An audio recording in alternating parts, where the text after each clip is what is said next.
യോഹന്നാന്റെ സുവിശേഷം 14-ാം അധ്യായം അതിന്റെ 13-14 വാക്യങ്ങൾ വായിക്കുമ്പോൾ, നിങ്ങൾ എന്റെ നാമത്തിൽ അപേക്ഷിക്കുന്നതൊക്കെയും പിതാവ് പുത്രനിൽ മഹത്വപ്പെടേണ്ടതിന് ഞാൻ ചെയ്തു തരും. നോക്കുക, അവിടെ എഴുതിയിരിക്കുന്നത് നിങ്ങൾ എന്റെ നാമത്തിൽ അപേക്ഷിക്കുന്നതൊക്കെയും. അതിനെക്കുറിച്ച് പിന്നീട് പറയാം. ഇത് ഓരോ ഭാഗങ്ങൾ ഇങ്ങനെ പെട്ടെന്ന് നോക്കുകയാണ്. ആ വാക്യത്തിൽ തന്നെയുള്ള പല എംഫസിസ് ഉണ്ട്. അതിനകത്ത് ഓരോ എംഫസിസ് എന്റെ നാമത്തിൽ അപേക്ഷിക്കുന്നത് എന്നുള്ളതാണ്. ഞാൻ അതിനെക്കുറിച്ച് ഇടയ്ക്കൊരു കാര്യം പറഞ്ഞായിരുന്നു. We are not going to God in our own name but in the name of Jesus. അല്ലേ? എന്റെ സ്വന്തം പേരിൽ അങ്ങോട്ട് കയറി ചെല്ലാൻ എനിക്ക് അവിടെ ബാങ്കിൽ അക്കൗണ്ട് ഒന്നുമില്ല. ഞാൻ ബാങ്കിൽ അക്കൗണ്ടിലെ കാര്യം പറഞ്ഞല്ലോ. അല്ലേ? എന്റെ അക്കൗണ്ടിൽ പൈസ ഒന്നുമില്ല.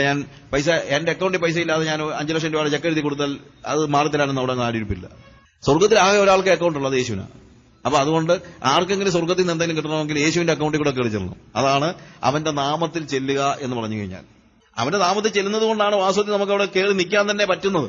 അല്ലെങ്കിൽ നിൽക്കാനായിട്ട് പറ്റത്തില്ല. അല്ലേ? അപ്പം നമ്മൾ ദൈവമായിട്ട് പറയുന്ന ബന്ധമൊന്നുമില്ല. ബന്ധമില്ലെങ്കിലും അവൻ പറഞ്ഞിരിക്കുന്നത് കൊണ്ട്, അവന്റെ നാമത്തിൽ ചെന്നത് കൊണ്ട് ദൈവത്തിന് അത് ചെയ്തു തന്നാലേ പറ്റുള്ളൂ. ദൈവം അത് ചെയ്തു തരും. ഞാൻ ഒരു ബുക്കിനകത്ത് റോണിന്റെ ഒരു ബുക്ക്, ഞാൻ പലപ്പോഴും ആ ബുക്ക് ഒത്തിരി പറഞ്ഞിട്ടുള്ളതാണ്. അതിന് ഒത്തിരി ഉദാഹരണം പറഞ്ഞിട്ടുണ്ട്. അദ്ദേഹം പറഞ്ഞ ഒരു ഉദാഹരണം, ഒരു ദിവസം അദ്ദേഹവും അദ്ദേഹത്തിന്റെ ബ്രദറും ഇവരുടെ മക്കളും എല്ലാം കൂടെ ഒരു റൈഡ്, ലൈക്ക് നമ്മളുടെ റൈഡിന് കയറാനായിട്ട് പോയി. അപ്പൊ ഈ റൈഡിന്റെ ഒരു പ്രത്യേകത, ഒരു പ്രാവശ്യം കയറി വരാൻ ഒരു ടിക്കറ്റ് വേണം. That is may be 10 cents or 10 രൂപ എന്ന് കൂട്ടിക്കും. അപ്പൊ 10 രൂപയേ ഉള്ളൂ.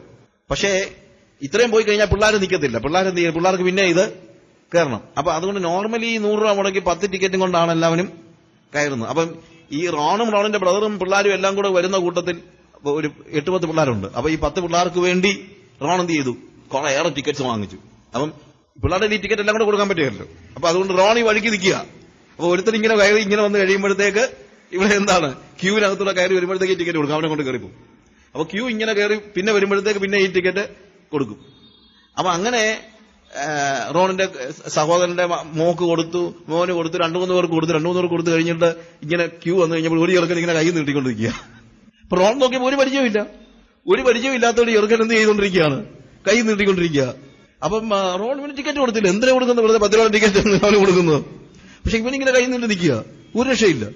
പിന്നെ പുറകിൽ ഇരുന്ന ആൾക്കാരെല്ലാം കൂടെ പറയണോ ആ ചെറുക്കനെ കയറ്റിവിട് എന്നുള്ള കാര്യം. പുറകിലിരിക്കുന്ന ആള് ക്യൂവിൽ ഇങ്ങനെ നിൽക്കുകയാണ്.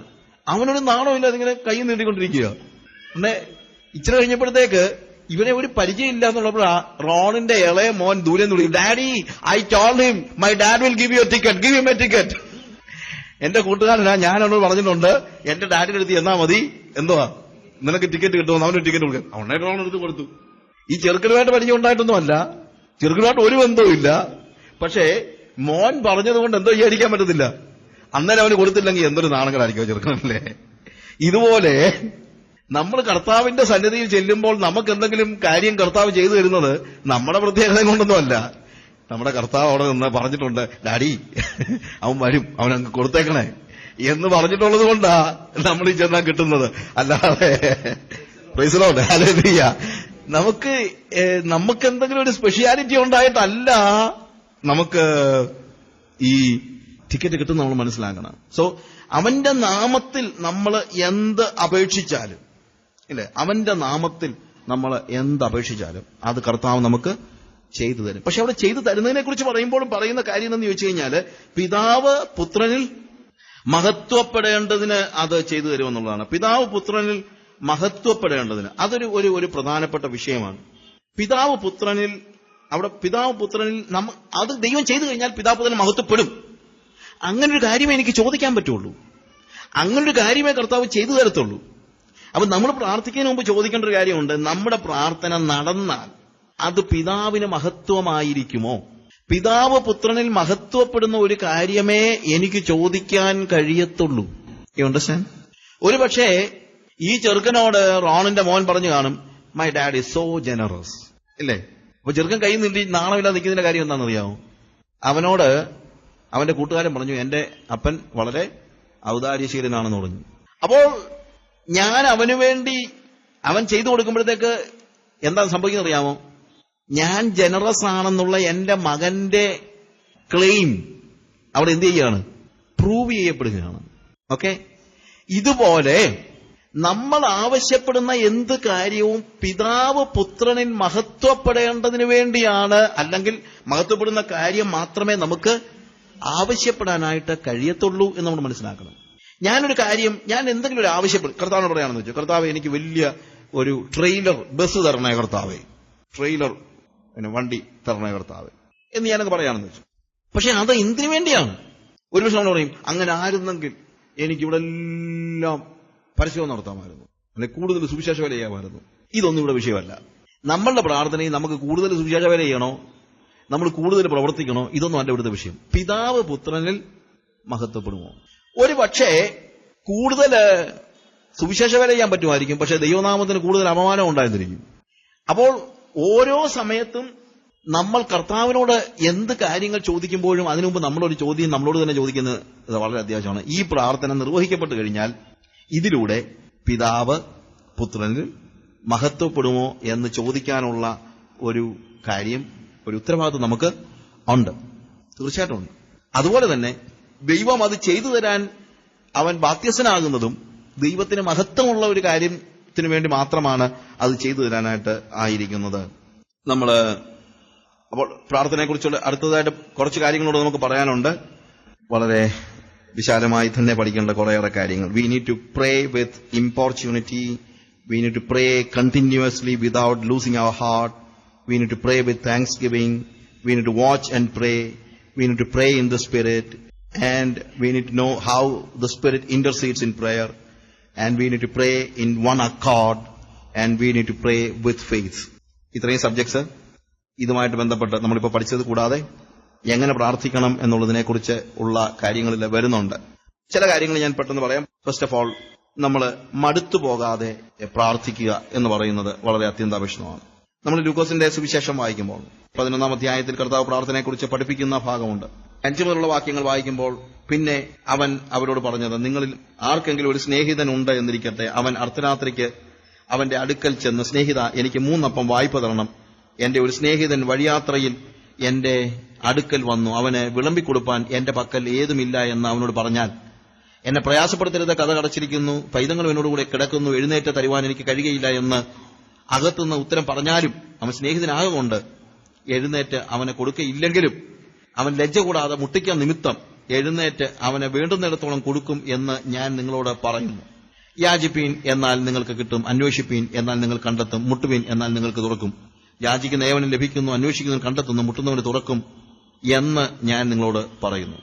നമുക്ക് ഒത്തിരി സംശയങ്ങൾ ഉണ്ടാക്കുന്ന ചില പാസേജസ് ആണ് ശരിക്കും ഇതും. അതുപോലെ തന്നെ ലൂക്കോസിന്റെ സുവിശേഷം 18-ാം അധ്യായത്തിന്റെ 1 മുതൽ 8 വരെയുള്ള വാക്യങ്ങളിലും നമ്മൾ കാണുന്ന 2 പാരബിൾസ്.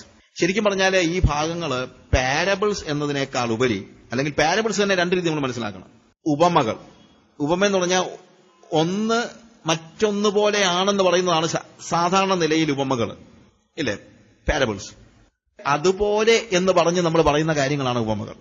പക്ഷെ ഈ 2 പാസേജസിലും അടിസ്ഥാനപരമായി നമ്മൾ കാണുന്നത് അതുപോലെ എന്നല്ല, അങ്ങനെയാണെങ്കിൽ എന്ന് പറയുന്നതാണ് കുറച്ചുകൂടെ ശരി. അതായത് ഇവിടെ ഒരിക്കലും നിങ്ങൾ ചിന്തിക്കരുത്, ലജ്ജ കൂടാതെ മുട്ടിക്കുമ്പോൾ മാത്രമേ ദൈവം നിങ്ങൾക്ക് തുറന്നു തരത്തുള്ളൂ എന്ന് ചിന്തിക്കരുത്. ലജ്ജ കൂടാതെ മുട്ടിക്കുക നിമിത്തം മാത്രമേ നിങ്ങളുടെ ഒരു സ്നേഹിതൻ നിങ്ങൾക്ക് തുറന്നു തരത്തുള്ളൂ. അതാണ് എന്റെ അർത്ഥം. നിങ്ങളുടെ സ്നേഹിതനിൽ നിന്ന് നിങ്ങൾക്ക് എന്തെങ്കിലും ലഭിക്കാൻ വേണ്ടി നിങ്ങൾക്ക് എന്ത് ചെയ്യേണ്ടി വരുന്നു? ലജ്ജയില്ലാതെ മുട്ടിക്കേണ്ടി, അല്ലെങ്കിൽ അവനെ ബുദ്ധിമുട്ടിക്കേണ്ടി വരുന്നു. പക്ഷേ ദൈവത്തോട് നമ്മൾ ഇടപെടുമ്പോൾ അവൻ അങ്ങനെയല്ല. അതിന്റെ താഴോട്ടുള്ള വാക്യങ്ങൾ 11-ാം അധ്യായത്തിൽ നമ്മൾ വായിക്കുമ്പോൾ ഇവിടെ കാണുന്നത് അങ്ങനെ തന്നെ.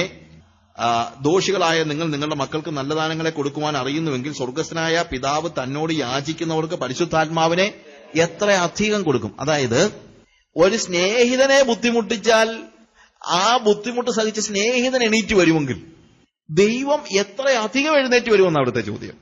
അതുകൊണ്ടാണ് ഞാൻ പറഞ്ഞത്, ഈ പാരബിൾ നമ്മൾ പലപ്പോഴും ഈ ആളുകൾ ഉപയോഗിക്കുമ്പോഴത്തേക്ക് എന്താണ്, ബ്രദറെ നമ്മളവിടെ കാണുന്നുണ്ട്, നമ്മൾ ലജ്ജ കൂടാതെ അവനെ ബുദ്ധിമുട്ടിക്കണം. ദൈവത്തെ ബുദ്ധിമുട്ടിച്ചാൽ ദൈവത്തിന് പിന്നെ ചെയ്തു തരാതിരിക്കാൻ പറ്റാത്തതുകൊണ്ട് ദൈവം ചെയ്തു തരും, അല്ലാതെ എന്തോ ചെയ്യാനാ, ദൈവം ഗതികെട്ട് നമുക്ക് ഇത് കാര്യങ്ങൾ ചെയ്തു തരുമെന്നുള്ള ഒരു ചിന്തയാണ് നമ്മൾ മനസ്സിലുള്ളത്. പക്ഷെ ഇതൊരു പാരബിൾ അല്ല, ശരിക്കും ഒരു പാരഡോക്സ് ആണ്. മനുഷ്യൻ അങ്ങനെയാണെങ്കിൽ ദൈവം അങ്ങനെ അല്ല എന്നാ പറയുന്നത്. ഒരുപക്ഷെ നിങ്ങളുടെ സ്നേഹിതന് വളരെ ബുദ്ധിമുട്ട് കൊടുത്താലേ അവൻ എഴുന്നേറ്റ് വരത്തുള്ളൂ. കാര്യം അവന് ഒത്തിരി പ്രാരാബ്ദങ്ങളുണ്ട്. നേരത്തെ കിടന്നു, കുഞ്ഞുങ്ങൾ എന്റെ കൂടെ കിടക്കുന്നു, എനിക്ക് എഴുന്നേറ്റ് വരാനൊന്നും വയ്യ എന്നകത്തുനിന്ന് പറഞ്ഞാലും പിന്നെ സ്നേഹിതനാകൊണ്ട് വന്ന് ചോദിച്ചതല്ലയോ കൊടുത്തേക്കാം. പക്ഷെ ദൈവം ഒരിക്കലും ആ മനസ്സോടെ നമുക്ക് തരത്തില്ല. അവള് പ്രാർത്ഥിച്ചതല്ലേ, എന്നാ പിന്നെ കൊടുത്തേക്കാം എന്ന് പറഞ്ഞ് ദൈവം നമുക്ക് ഒന്നും തരത്തില്ല. ഞാൻ പറഞ്ഞതിന്റെ വ്യത്യാസം മനസ്സിലാക്കണം. ദൈവം നമ്മൾ ചോദിക്കാൻ നോക്കിയിരിക്കുകയാണ്. ശരിക്കും ഇവിടെ പറയുന്നത് പരിശുദ്ധാത്മാവിനെ കുറിച്ചാണ്, അത് വേറെ കാര്യം. ദൈവം നമ്മൾ പ്രാർത്ഥിക്കുന്നത് നോക്കിയിരിക്കുകയാണ് നമ്മളെ സഹായിക്കാനായിട്ട്. അതിന് അവനെ ബുദ്ധിമുട്ടിക്കേണ്ട കാര്യമില്ല. എന്നാൽ നിങ്ങൾ അവനോട് ചോദിക്കുമ്പോൾ, പക്ഷെ അവിടെ ചോദിക്കുന്നവർക്കെന്നാ പറയുന്നല്ലേ, പരിശുദ്ധ എന്നെ സ്വർഗസ്വപിതാവ് തന്നോട് യാചിക്കുന്നവർക്ക് പരിശുദ്ധാത്മാവിനെ എത്രയധികം കൊടുക്കും. അപ്പോൾ യാചിക്കുന്നവർക്ക് എന്നുള്ള വാക്ക് നമ്മൾ കളയാൻ പറ്റത്തില്ല. You need to pray, but ദൈവത്തെ ബുദ്ധിമുട്ടിക്കാൻ വേണ്ടി പ്രാർത്ഥിക്കുകയല്ല. പ്രാർത്ഥിക്കുന്നത് എന്തിനാന്ന് ചോദിച്ചു കഴിഞ്ഞാൽ നിങ്ങളുടെ ഡിസയറിന്റെ ഭാഗമാണ്.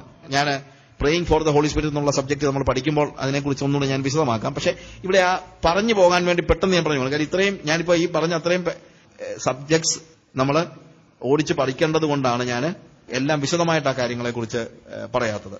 ഓക്കെ, ഇവിടെ ബുദ്ധിമുട്ടിക്കുക എന്നുള്ള വാക്ക് ശരിക്കും പറഞ്ഞു കഴിഞ്ഞാൽ ദൈവത്തിന് യോജിക്കുന്നതല്ല. പക്ഷെ മനുഷ്യനാണെങ്കിൽ അത് ചെയ്യേണ്ടി വരും. എന്നാൽ ഇവിടെയും ചില കാര്യങ്ങൾ നമ്മൾ ഓർക്കേണ്ട കാര്യമുണ്ട്. ഒന്ന്, ഈ ചോദിക്കുന്ന വ്യക്തി അവന് വേണ്ടി അല്ല ചോദിക്കുന്നത്. നമ്മുടെ പ്രാർത്ഥനയും ഇവിടുത്തെ പ്രാർത്ഥനയും തമ്മിലുള്ള വ്യത്യാസം മനസ്സിലാക്കണം. ഇവൻ കിടന്നുറങ്ങിക്കഴിഞ്ഞപ്പോൾ ഒരു സ്നേഹിതൻ വന്നു. അവന് വേണ്ടിയാണ് എന്ത് ചെയ്യുന്നത്, രാത്രി പോയി ചോദിക്കുന്നത്. നമ്മളൊക്കെ ദൈവത്തിന്റെ അടുത്ത് ആർക്കു വേണ്ടിയാ പോയി ചോദിക്കുന്നത് നമ്മളൊന്ന് ആലോചിക്കണം. ശരിക്കും നമ്മുടെ ഏണസ്റ്റ് പ്രയർ, ഒരു പക്ഷേ അവനായിരുന്നു അവൻ വിശന്ന് കിടന്നേനെ. അവനായിരുന്നു ചിലപ്പോൾ അവന് ഇത്രയും വിഷമിച്ച് പോകത്തില്ലായിരുന്നു. മറ്റുള്ള ഒരു വ്യക്തിയുടെ ആവശ്യങ്ങളാണ് എന്റെ ആവശ്യങ്ങളെക്കാൾ വലുതായി എന്റെ പ്രാർത്ഥനയിൽ ഉണ്ടാകേണ്ടത്. ഗുസ്താവോ ഗുട്രസ് എന്ന് പറയുന്ന ഒരു തിയോളജിയനുണ്ട്. അദ്ദേഹം പറഞ്ഞ ഒരു വാചകം, bread for me is my physical need. എല്ലാവർക്കും അറിയാം, എന്റെ അപ്പം എന്റെ ശരീരത്തിന്റെ ആവശ്യമാണ്. Bread for my brother is my spiritual need. Bread for my brother is his physical need എന്നാണ് നമ്മൾ പറയുന്നത്. Bread for me is my physical need and bread for my brother that is his physical need. പക്ഷേ Gustavo Guterres പറഞ്ഞതല്ല, bread for me is my physical need, bread for my brother is my spiritual need. അതുകൊണ്ടാണ് പ്രാർത്ഥനയിൽ, വീണ്ടും നമ്മൾ ഈ ഭാഗങ്ങളെ കുറിച്ചൊക്കെ പഠിച്ചു വരുന്നുണ്ട്, പ്രാർത്ഥനയിൽ എപ്പോഴും നമ്മൾ ഓർക്കേണ്ടത്, നമ്മൾ ശരിക്കും പ്രാർത്ഥിക്കുന്നത് നമുക്ക് വേണ്ടിയല്ല. നമ്മൾ ശരിക്കും ഏണസ്റ്റായിട്ട് പ്രാർത്ഥിക്കുന്നത് എപ്പോഴും ആർക്ക് വേണ്ടിയായിരിക്കും? മറ്റൊരാൾക്ക് വേണ്ടിയായിരിക്കും. മറ്റൊരാൾക്ക് വേണ്ടി നമ്മൾ ഏണസ്റ്റായിട്ട് പ്രാർത്ഥിക്കുമ്പോൾ നമുക്ക് വേണ്ടി വേറൊരാൾ ഏണസ്റ്റായിട്ട് പ്രാർത്ഥിക്കാൻ കാണും, അല്ലേ?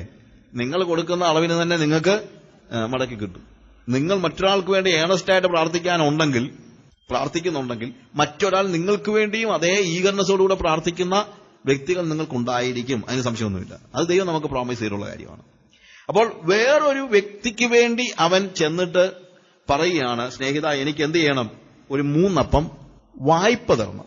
അതുകൊണ്ട് തന്നെ മനസ്സിലാക്കണം, ഇത് ദൈവത്തോട് പറയുന്നതുമായിട്ട് ബന്ധപ്പെട്ട ഒരു ഭാഗം എന്ന് വെച്ച് കഴിഞ്ഞാൽ അതിന്റെ പാരഡോക്സ് മനസ്സിലാക്കണം. കാര്യം ദൈവത്തിൽ നമുക്ക് എന്ത് ചെയ്യാൻ പറ്റത്തില്ല, ഒരിക്കലും എന്ത് ചെയ്യാൻ പറ്റത്തില്ല, വായ്പ വാങ്ങിക്കാൻ പറ്റത്തില്ല. സോ ഈ ഉപമയിൽ ഒറ്റ കാര്യം മാത്രമേ, അതായത് ഈ ഉപമയിൽ സമാനതകളല്ല, പാരഡോക്സ് ആണ് ഇവിടെ എംഫസൈസ് ചെയ്യുന്നത് എന്നുള്ളതാണ് ഞാൻ പറഞ്ഞത്. ഒന്ന്, അവൻ ചോദിക്കുന്നത് വേറൊരു അവന്റെ സഹോദരന് വേണ്ടിയാണ്. 2, അവൻ ദൈവത്തിന്റെ സന്നിധിയിൽ എന്താണ് ചെന്ന് ചോദിക്കുന്നത്, അല്ലെങ്കിൽ അവന്റെ കൂട്ടുകാരന്റെ അടുത്ത് ചെന്ന് എന്താ ചോദിക്കുന്നത്, എനിക്ക് 3 അപ്പം വായ്പ തരണം. അവൻ കൂട്ടുകാരൻ എന്താ പറയുന്നു, എന്നെ കൊണ്ടൊന്നും പറ്റത്തൊന്നുമില്ല, കുഞ്ഞ് നീ എന്നെ ചുമ്മാ വെറുതെ ബുദ്ധിമുട്ടിക്കുക, എന്തോ കൂട്ടുകാരൻ വന്നു അവനോട് വിശന്ന് കിടക്കാൻ പറ. പക്ഷെ ഇതൊന്നും ആര് ചെയ്യത്തില്ല, ഒരിക്കലും ദൈവം ചെയ്യത്തില്ല. അതുകൊണ്ടാണ് ഇതൊരു ഉപമ എന്നല്ല നമ്മൾ മനസ്സിലാക്കേണ്ടത്. എന്താ, ഒരു പാരഡോക്സ് ആണ്. അതായത് ഇതങ്ങനെയാണെങ്കിൽ, നിന്റെ സ്നേഹിതനോട് ചോദിച്ചാൽ ഇങ്ങനെയാണെങ്കിൽ, ദൈവത്തിന്റെ സന്നിധിയിൽ ചെന്നാൽ നീ അങ്ങനെ വിഷമിക്കേണ്ട കാര്യമില്ല എന്ന് പറയാൻ വേണ്ടിയാണ് ഈ ഭാഗം ഉപയോഗിച്ചിരിക്കുന്നത്.